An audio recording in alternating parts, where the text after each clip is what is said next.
All right, so today we're talking about how much do an Oreo cookie weigh. So Ms. Gallus wanted to estimate the average weight of an Oreo cookie to determine if the average weight was less than advertised. She selected a random sample of 30 cookies and found the weight of each cookie in grams. The mean weight was 11.3921 grams with a standard deviation of 0.0817 grams. Make a 95% confidence interval to estimate the true mean of the Oreo.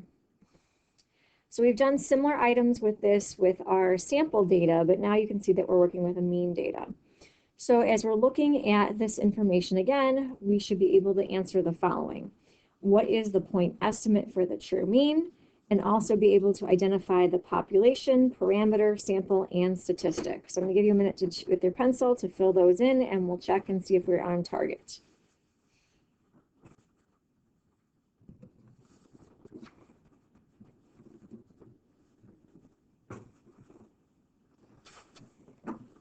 So for number one, the point estimate for the true mean is given to us here. It said it was 11.3921 grams. Talking about the population, we're talking about all of the Oreo cookies. Our parameter would be the true mean of our Oreo cookie weight. The sample, well, we have 30 Oreo cookies. And so this is statistic, for the sample was the mean for the sample, 11.3921 grams.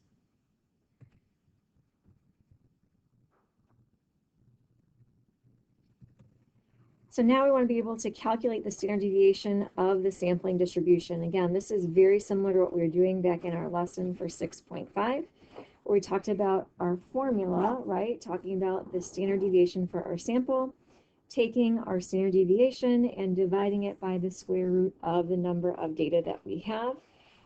We didn't have the standard deviation for the whole population, but we do have our sample standard deviation that we could use, and we can compare that to the square root of our sample. So in our problem, our standard deviation was 0.0817 grams, and we had 30 cookies in our sample, so we're going to take that and divide it by the square root of 30. So our standard deviation for the sampling distribution is going to be 0.0149. Remember, this is also referred to as the standard error, as well as the standard deviation for the sampling distribution.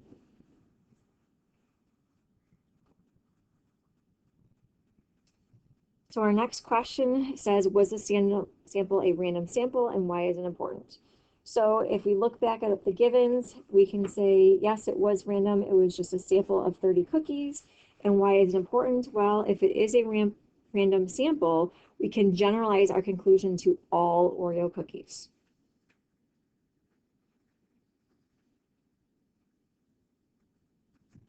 Would it be appropriate to use a normal distribution to model the sampling distribution of our mean? And how can we justify it? Again, it's going back to what we were doing in our lesson 6.6. So if we think about normal distributions and for the means, right? Sampling distribution of the mean, we had a couple of rules that we could follow, right? One, we could look to see if the sample size is large enough. That's following your central limit theorem, saying that if your sample size was 30 or greater than or equal to 30, it would be more normalized. We also know that we could look at the sample itself if we had all the individual data values to see if it was trending to be more normal versus skewed. But again, we can go with our central limit theorem. Remember, we abbreviate that as CLT to say, yes, it's normal, large sample, and we are good to go. Now, because we have a random, normal, large sample, right? And this is talking about the mean weight of the sample, right? The sampling distribution of the mean. What we want to be able to do is find the margin of error. And so remember, when we find the margin of error for a confidence interval for a proportion, we use the Z star, right? The critical value for Z. For the mean, what we have to do is a similar idea, except it's going to be your critical value for T. And so in order to do this, we need to find the following.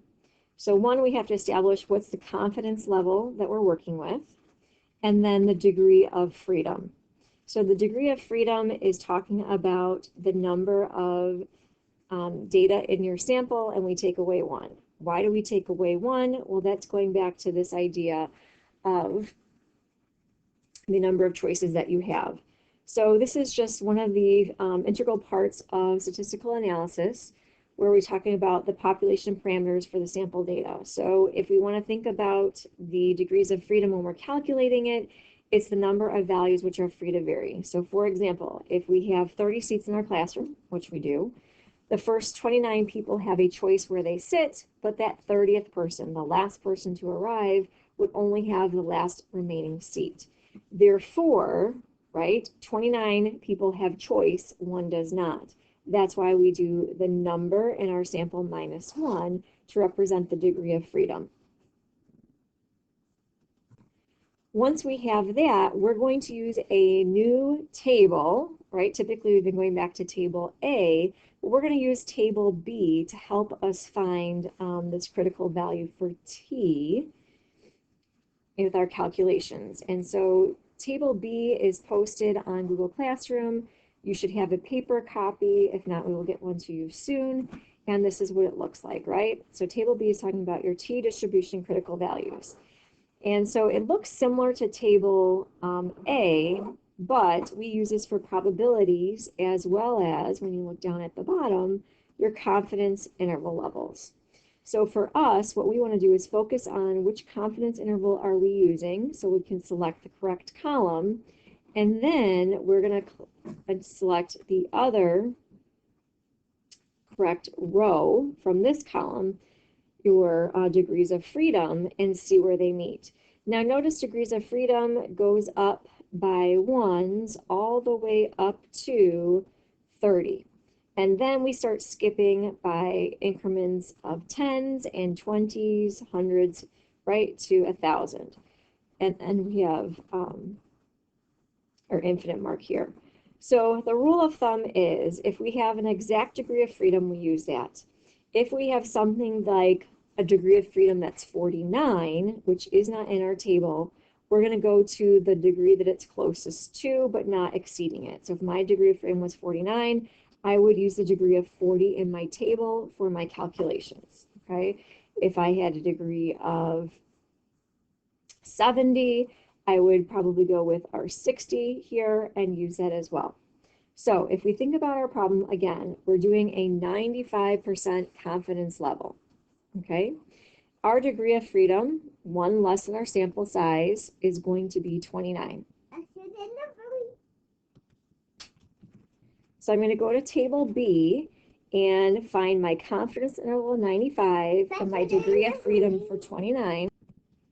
So we're going to go to table B, again, degree of freedom. We're going to look for 29 because that should be in our increment at the 95% level to find our critical T value. So if I pull up my table B, right, I'm going to look down and find my 95% confidence. I'm looking here. Here's my 29 for degree of freedom, and where they meet is my critical T value. So that would be 2.045.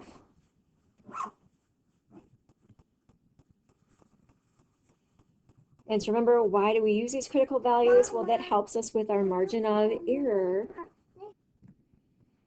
So when we calculate the margin of error using this critical T value and our standard deviation of our sampling distribution of the mean, we are going to pull back some of these values, right? So what does that look like? Well, margin of error, I'm abbreviating it with MOE. Some people use ME to represent it. The critical T value times the standard deviation of the sampling distribution of the mean. Well, we found the critical T value to be 2.045.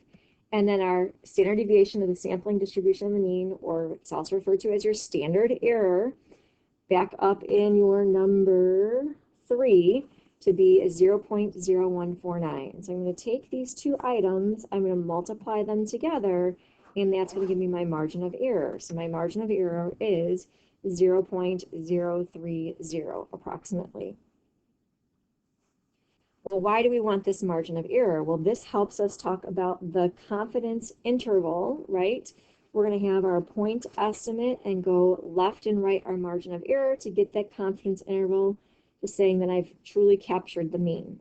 So if you look at your next step here for 8, again, it says calculate the 95% confidence interval using your point estimate, right and left your margin and error. So if we think about what that is, this is our technical formula, but we already know our pieces, right?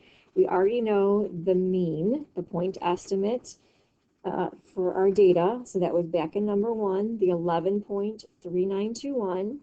And we already calculated this piece here in our last problem, the margin of error, to be that 0.030. So again, here is my point estimate. I'm going to go left and right this to create my confidence interval for 95%. So what would that be? Well, going to the left this amount, that would be 11.3621. Going right of this amount, the margin of error, 11.4221. So that is our confidence interval for 95%. Again, what does this mean, right? How are we going to interpret this interval, right? What is it telling us? We have our sentence stem that we always go back to. In this case, since it's 95%, we're saying we are 95% confident that the interval from, and use our lower bound and upper bound, talk about the context of the problem. And our context is talking about the weight of the Oreo cookie in grams. So we're going to say how many grams is capturing the true mean weight of an Oreo cookie. So if we put in our values, this would be our correct interpretation. We're 95% confident that the interval from 11.3621 to 11.4221 grams captures the true mean weight of your Oreo cookie. So again, it's very similar to what we're doing with our data values, but again, we're talking about the mean weight here, right? So we're talking about the sampling distribution of the mean and how we can do the same steps based on our givens. And that's introducing our table B for our critical values versus our table A for our Z critical values. So big ideas, okay? Still talking about conditions, right? We want them to be a random sample, and they should be normalized. We can look at the popular distribution, see if that's normal, or is it following your CLT theorem, right? Is your sample size greater than or equal to 30? If those are good to go, then you can work on doing the rest, right? When we're talking about the sampling distributions of the means, we're going to use our critical T value. In order to find that, we have to get the degree of freedom. So remember, it's the number in your sample minus 1. We're going to use that along with the confidence interval that we've chosen, for the confidence level, I should say, that we've chosen, see where they meet in the table, and that's your critical value for T.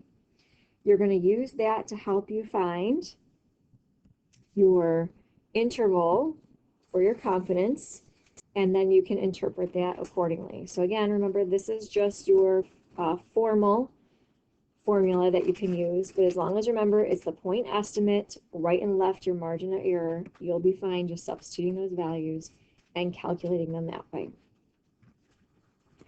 So what you're going to do is you're going to use all these key ideas here from your Oreo experiment and take a look at your application 7.5, talking about how long it takes to get to work. And as long as you follow your steps with your checklist, I think you should be fine with your 3, and we'll discuss it in class next time.